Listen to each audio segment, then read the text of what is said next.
राजमा तो आपने बहुत बार खाया होगा, लेकिन ये चांबा का पहाड़ी राजमा ट्राई ज़रूर करें। ये बहुत ही टेस्टी बनता है।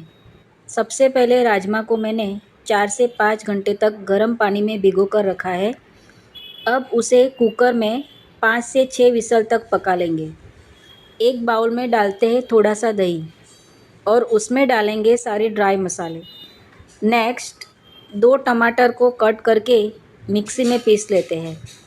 कढ़ाई में एक बड़ा चम्मच घी ऐड करते हैं। उसमें जीरा, हींग और सारे खड़े मसाले डालते हैं। अब उसमें टमाटर की प्यूरी ऐड करते हैं। उसे 5 मिनट तक पका लेते हैं। अब उसमें दही वाला मिक्सर ऐड करके उसे भी 5 मिनट तक पका लेते हैं जब तक घी रिलीज़ ना हो। राजमा भी पक गए हैं। उसे ग्रेवी में ऐड करके 2 मिनट तक पका लेते हैं। अब राजमा तैयार है। उसे राइस के साथ सर्व करते हैं। अगर आपको ये चैनल पसंद आए तो उसे लाइक और सब्सक्राइब ज़रूर करें।